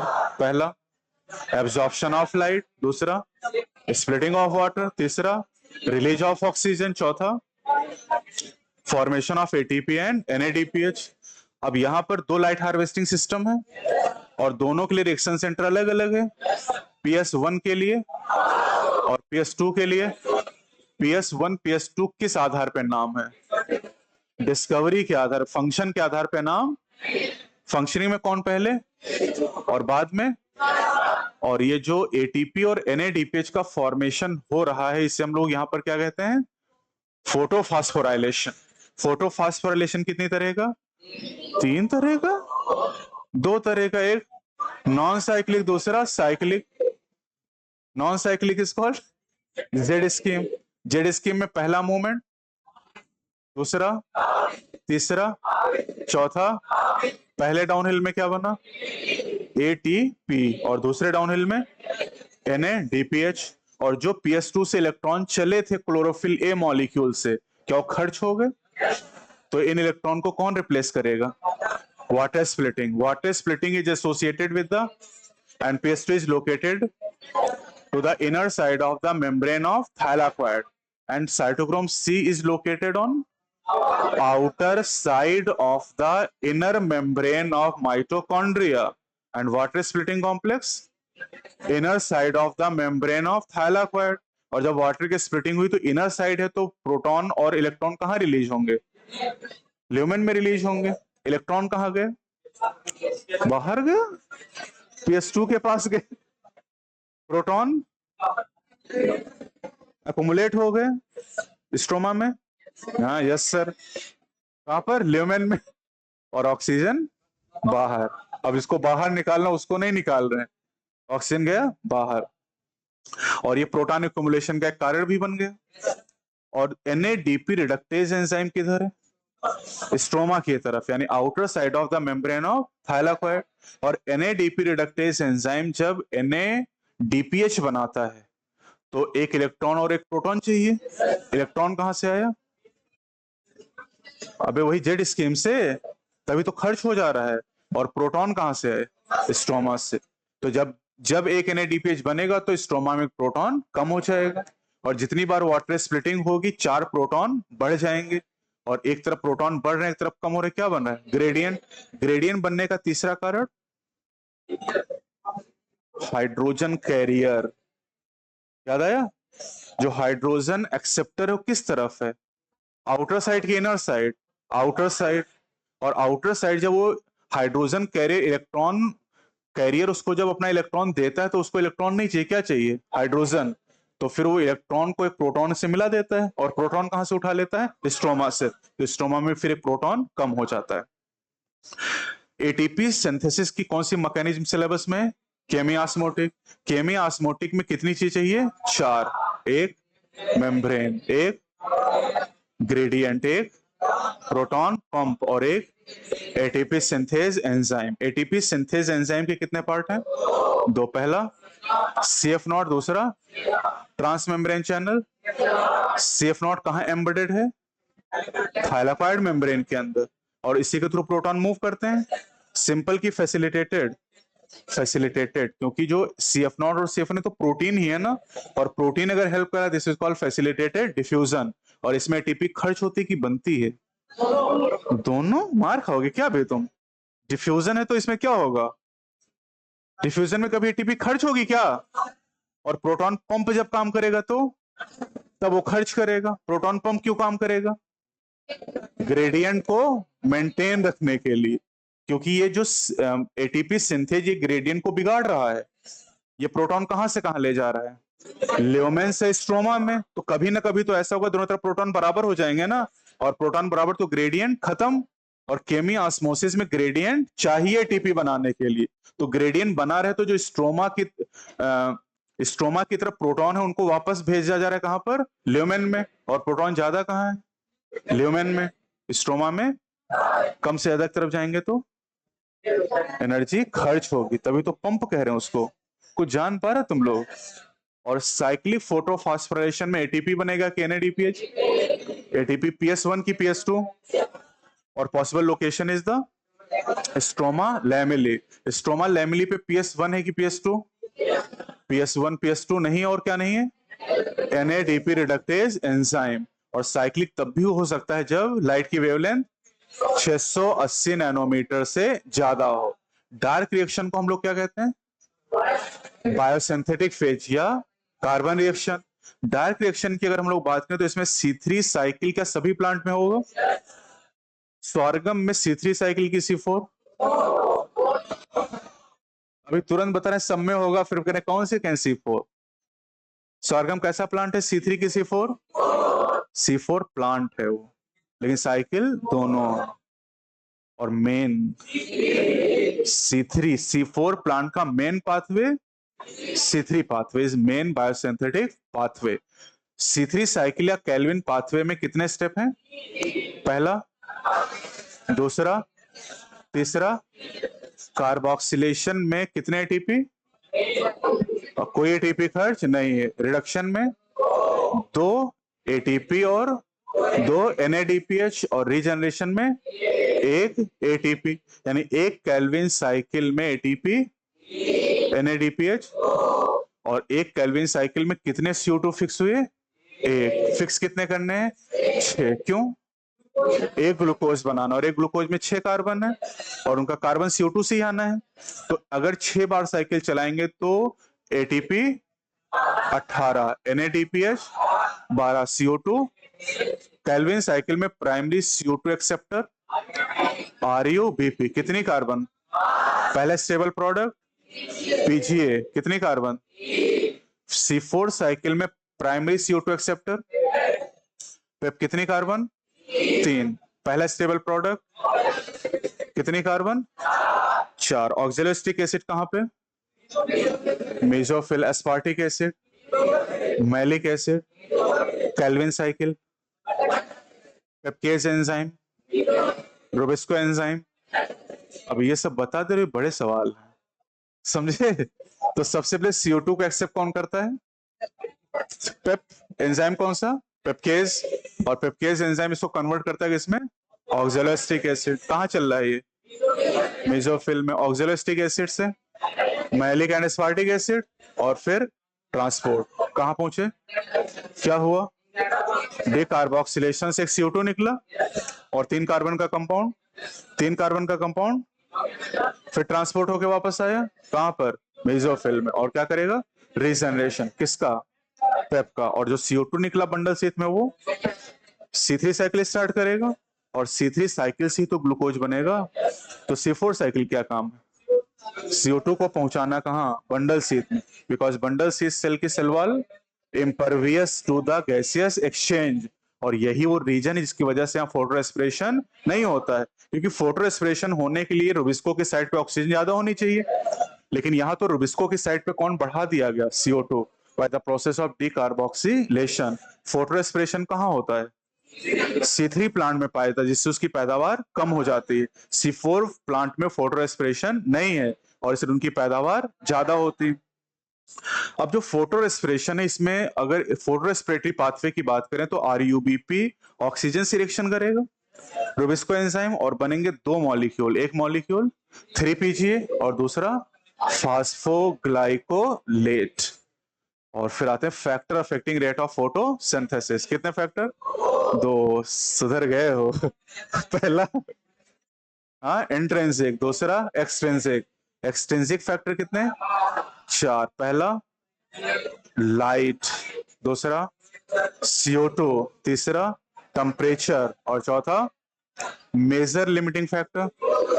Current availability is limiting for क्या? C3 plant. C4 तो सैचुरेट हो चुके हैं, तरफ तो हो चुके हैं, किसके लिए लिमिटिंग है? C3 के लिए लिमिटिंग है, क्योंकि करंट जो CO2 कंसंट्रेशन हो कितना? 300 से 400 और C4 का सैचुरेशन 360 माइक्रोलीटर पर लीटर, तो सैचुरेट हो गया ना। C3 को 450 चाहिए और 450 तो है ही नहीं ना, और इसीलिए C3 को जब हम CO2 रिच एनवायरनमेंट में ग्रो कराते, कहां पर? ग्रीन हाउस में, तो पैदावार बढ़ जाती है। ग्रीन हाउस क्रॉप कौन सी? Tomato and bell pepper. और फुल सनलाइट के कितने परसेंट पे सैचुरेशन? 10% पे ही मिल जाता है, और इसीलिए लाइट जनरली लिमिटिंग फैक्टर नहीं, except the plant growing in the shade और dense forest. Normally limiting factor नहीं है, क्योंकि जितनी अवेलेबिलिटी हो 10 गुना पहले ज्यादा है। एक प्लांट को जितनी लाइट मिलनी चाहिए उससे 10 गुना ज्यादा लाइट उसको मिल रही है। और जो टोटल रेडिएशन है उसका कितना परसेंट पार है? अरे ये लो, पार कितना परसेंट है? 50%। 50% पार है फोटोसिंथेटिकली एक्टिव रेडिएशन। और पार का प्लांट कितना यूज कर पाते हैं? 2 से 10%। पार का 2 से 10%, यानी फुल सनलाइट का 1 से 5। कुछ लिंक कर पाए? और यहां कह रहा है कि 10% पे ही सैचुरेशन मिल जाता है, तो वही तो बात वहां भी कह रहा है कि 1 से 5 ही परसेंट तो मैक्सिमम यूज कर पा रहा है, तो सैचुरेशन 10% पे उसको मिल जा रहा है। वाटर एक रिएक्टेंट है फोटोसिंथेसिस में, लेकिन इसका डायरेक्ट कोई इफेक्ट नहीं है। ये कैसे इफेक्ट करता है? इनडायरेक्ट। पानी की कमी होगी तो स्टोमेटा क्लोज होंगे, और स्टोमेटा क्लोज होंगे तो CO2 की अवेलेबिलिटी कम हो जाएगी। And CO2 is the major limiting factor, limiting नहीं, मेजर लिमिटिंग फैक्टर। और अगर वो CO2 की अवेलेबिलिटी कम होगी तो फोटोसिंथेसिस का रेट भी कम हो जाएगा। और बताओ, और कोई? बस इतना ही? कितना टाइम हो गया? 1 बजे? हाँ, तो अभी 15 मिनट है। शुरुआत वाला भूल गए होगे तुम लोग? कौन सा? ये देखो, इनको लिविंग बर्ड याद आ रहा है। अबे सेल पढ़ाया था।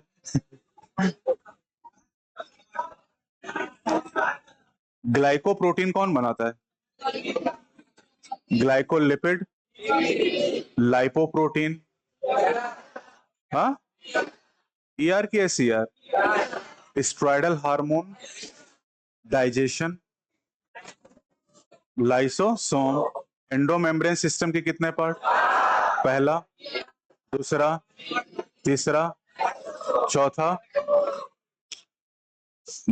सेल एनवेलप में कितनी लेयर है? सबसे बाहर, middle, inner. Glycocalyx loose sheet के फॉर्म में तो थिक और टफ है तो सरफेस स्ट्रक्चर कितने हैं? पहला, फ्लैजिला, दूसरा, पाइली, तीसरा, फिम्बरी। फ्लैजिला का काम मोटिलिटी। बैक्टीरियल फ्लैजिलम के कितने पार्ट हैं? पहला, दूसरा, तीसरा। पाइली और फिम्बरी का काम attachment. Gas vacuole are found in number 1। Blue green photosynthetic bacteria, दूसरा। पर्पल फोटोसिंथेटिक बैक्टीरिया, तीसरा। Green photosynthetic bacteria. RBC का size 7 micrometre. Golgi body cisternae 0.5 से 1। वायरस 0.02 से 0.2। Mycoplasma, PPLO। टिपिकल बैक्टीरिया 1 से 2 बैक्टीरिया। टिपिकल यूकैरियोटिक सेल 10 से 20। हमारे कौन से भी गड़बड़ा देना तुम्हें ना। कुल मिला के हमको ही भुला देना जो हमको याद है। फैलोपियन ट्यूब, समझ में आया? पूछा क्या जा रहा है? यूकैरियोटिक सेल बताने फैलोपियन ट्यूब। ओवरी की लेंथ 2 से 4 क्या सेंटीमीटर? माइक्रोमीटर कर दो।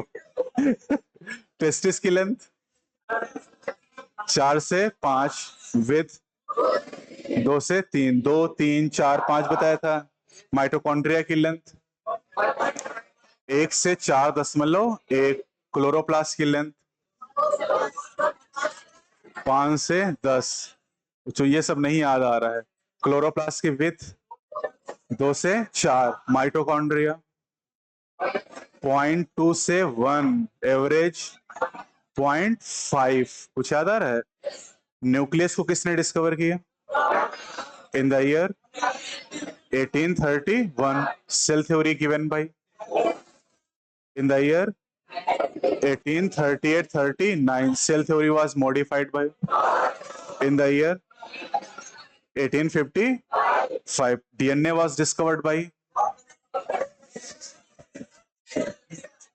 Frederick Micher in the year 1869. और क्या नाम दिया था इसको?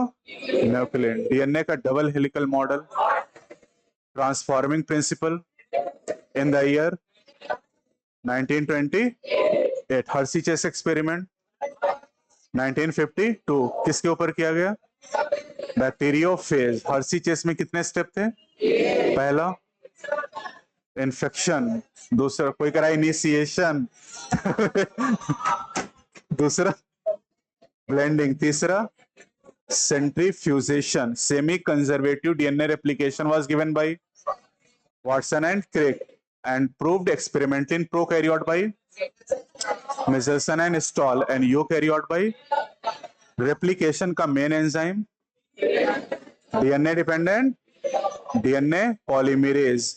D3P की अगर हम बात करें तो ई कोलाई में रेप्लिकेशन कितनी देर में कंप्लीट करता है? 18 मिनट में। स्पीड क्या है? 2000 बेस पेयर पर सेकेंड। और यहां पर डुअल फंक्शन किसका है?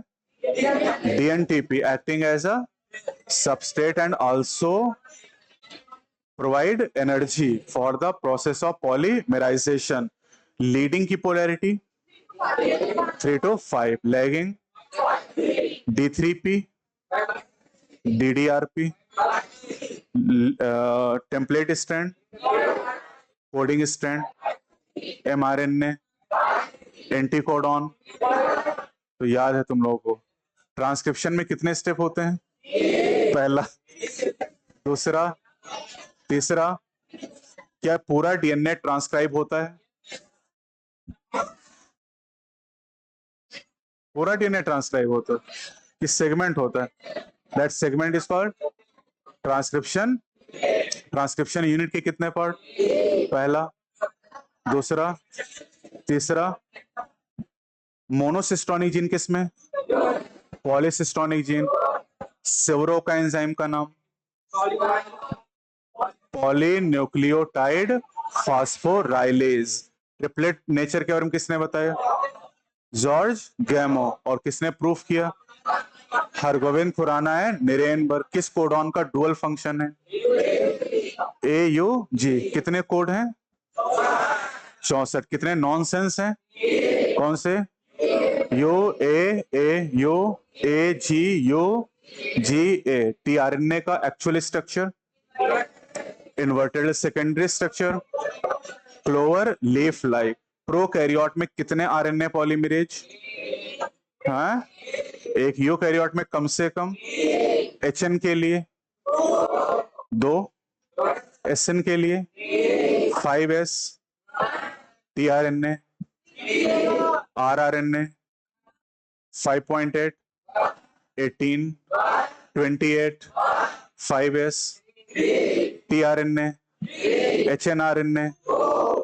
यूकैरियोट में जीन रेगुलेशन के कितने लेवल हैं? पहला ट्रांसक्रिप्शनल, दूसरा प्रोसेसिंग, तीसरा ट्रांसपोर्ट, चौथा प्रोसेसिंग में कितने स्टेप होते हैं? 3। पहला स्प्लाइसिंग, दूसरा, तीसरा कैपिंग। किस एंड पे किसकी कैप लगाते हैं?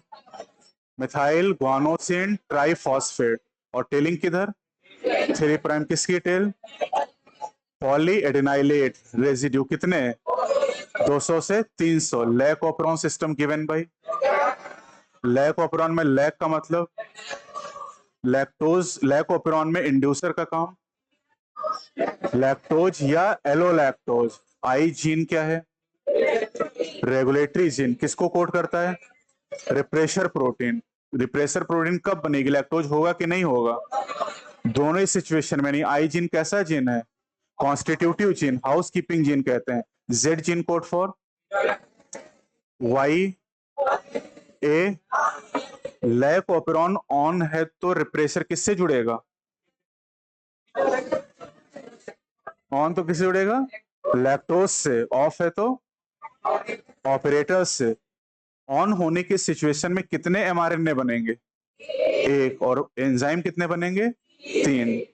बीटा गैलेक्टोसाइडेज का सबस्ट्रेट कौन है? लैक्टोज। और लैक्टोज को किसमें तोड़ेगा? ग्लूकोज और गैलेक्टोज में। परमेज क्या करेगा? परमेबिलिटी बढ़ाएगा। किसकी? सेल मेम्ब्रेन की। लैक्टोज की परमेबिलिटी बढ़ाएगा। लैक्टोज के लिए परमेबिलिटी बढ़ाएगा। किसकी? सेल मेम्ब्रेन की। ह्यूमन सेल आरबीसी के सेल मेम्ब्रेन में प्रोटीन कितने परसेंट? 52%। लिपिड कितना?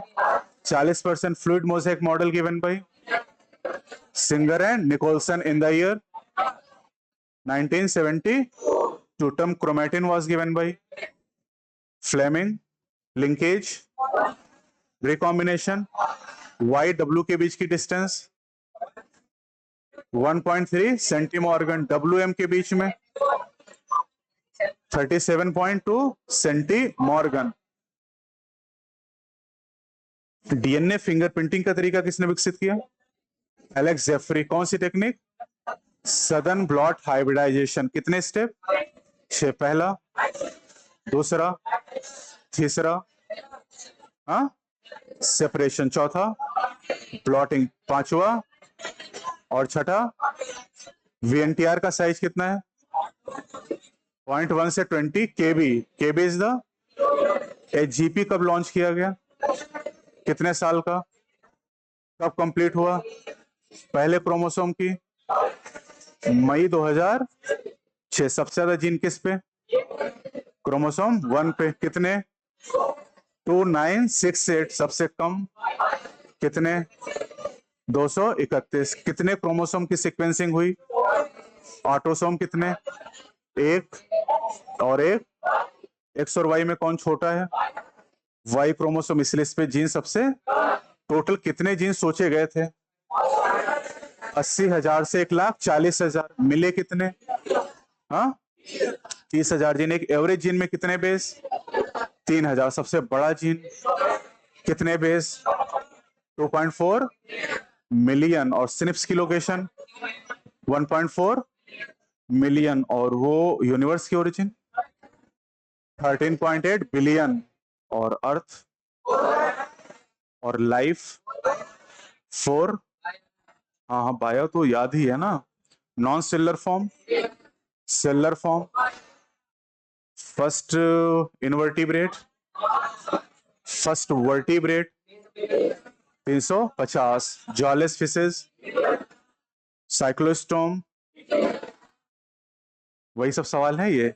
Seaweed 320, extinction of dinosaur 65, MYA primate Dryopithecus and Ramapithecus 15 MYA, Australopithecus 2 MYA, Homo erectus 1.5 MYA, और उसके बाद निएंडरथल मैन 1,00,000 से 40,000, आइस एज 75,000 से 10,000, क्यो पेंटिंग 18, एग्रीकल्चर। क्यो पेंटिंग किसने बनाई? क्रोमैग्नन ने। कहा? Bhimbetka rock shelter in Raisen district of Madhya Pradesh. Homo erectus का brain size, Homo erectus 900 CC, Homo habilis 650 से 800, Neanderthal man 1400, modern man 1450, Cro Magnon 1650। Hardy Weinberg equilibrium को कितने फैक्टर अफेक्ट करते हैं? 5। पहला, जीन माइग्रेशन और जीन दूसरा, तीसरा, चौथा, पांचवा। नेचुरल सिलेक्शन का कॉन्सेप्ट किसने दिया? डार्विन। किससे इन्फ्लुएंस थे? और जीएन रामाचंद्रन। लाइनस पॉलिंग ने किस पे काम किया? Alpha helix and beta sheet. ये किसके स्ट्रक्चर हैं? प्रोटीन के। कौन से? Secondary structure. प्रोटीन का स्ट्रक्चर कितने लेवल पे डिफाइन करते हैं? 4 level. Hollow woollen ball like, 3 dimensional, line like. Primary structure में left end is called first amino acid या N terminal, and right is called last amino acid या C terminal. Glycogen में left end is non reducing, right and is called reducing end. Starch iodine test क्यों देता है? Complex helix होते हैं। सेलोज iodine test क्योंकि इसमें complex helix, neutral amino acid, basic, histidine, arginine and lysine, acidic, aspartic acid, glutamic acid, tyrosine, aromatic, tryptophan, phenyl alanine. ज्यूटाराइन कौन बनाता है? लिपिड कितनी तरह की? पहला, दूसरा, तीसरा, चौथा। फैटी एसिड में कितनी कार्बन? 2 से 20। फैटी एसिड के आर ग्रुप में 1 से 19। अरेकिडोनिक एसिड में कितनी? 20। और पॉमिटिक एसिड में 16। पॉमिटिक एसिड सैचुरेटेड क्या अनसैचुरेटेड? हाँ, saturated. Arachidonic acid, conjugated lipid का एग्जाम्पल, फॉस्फोलिपिड का एग्जाम्पल। लेस्थिन कहाँ मिलेगा? सेल मेम्ब्रेन में। सबसे कॉम्प्लेक्स टाइप की लिपिड न्यूरल टिश्यू में पाई जाएंगी। कार्बोहाइड्रेट कितनी तरह के? पहला मोनोसैकेराइड, दूसरा, तीसरा। मोनोसैकेराइड कितनी तरह के? Oligosaccharide, polysaccharide. पहला होमो, दूसरा होमो कितने? 5। हेट्रो में एक ही एग्जाम्पल बताया गया था। होमो पॉलीसैकेराइड की अगर हम लोग बात करते हैं तो starch is a polymer of glycogen, cellulose, chitin, Nag and inulin. Fructose का पॉलीमर हो जाएगा। कौन सा सेल डिवीजन वेरिएशन क्रिएट करता है? मियोसिस। क्रॉसिंग ओवर, साइड में अभी मियोसिस बता रहे हैं। कहाँ? हाँ, पैकेटिन। रिकॉम्बिनेशन, कौन सा enzyme? Dissolution of synaptonemal complex, diplo. Chiasmata formation, chiasmata का shape X shape. Synapsis, synaptonemal complex formation, terminalisation of chiasmata. आया? काइनेसिस। कौन सी फेज कई महीने या साल तक चल सकती? डिप्लोटिन। प्रोफेज 1 में कितनी फेज है?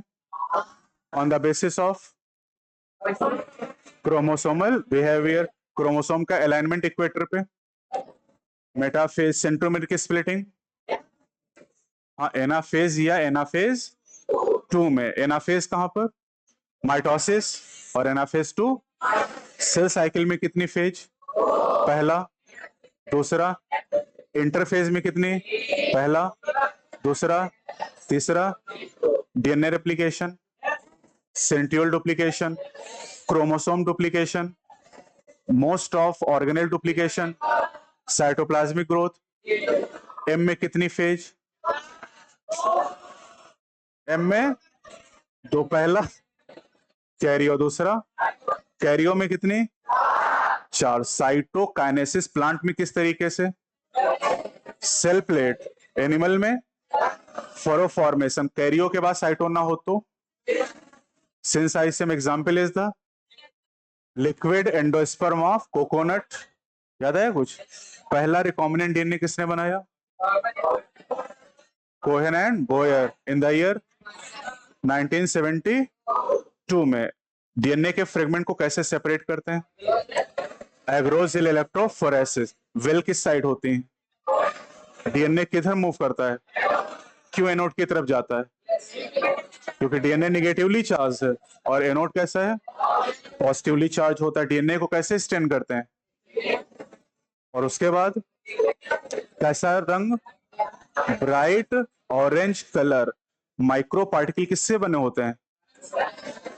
गोल्ड या टंगस्टन। रिकॉम्बिनेंट कॉलोनी किस कलर की? व्हाइट या कलरलेस।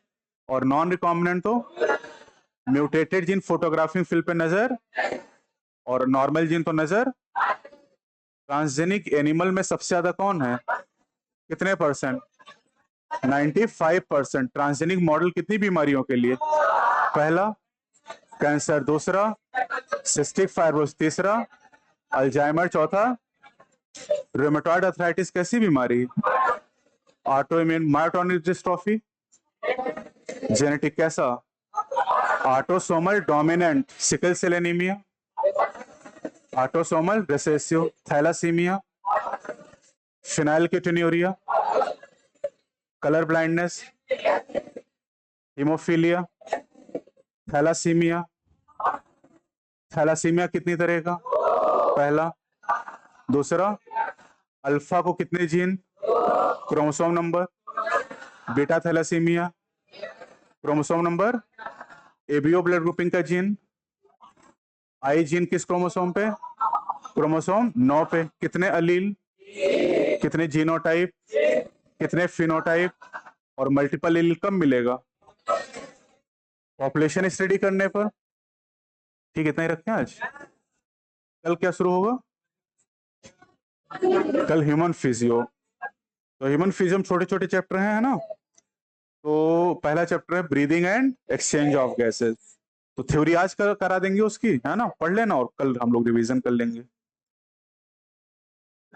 और बाकी अगर कुछ वैसे रिवाइज करना हो तो बता दो तो उसको। हाँ, अच्छा SRFP तो रही है। रहने दें, करा दें।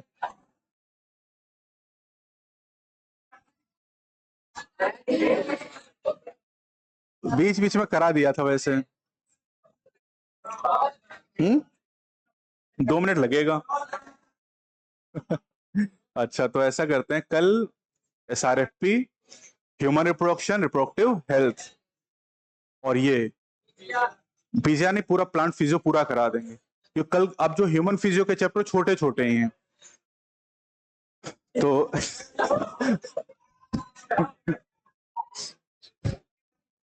चलो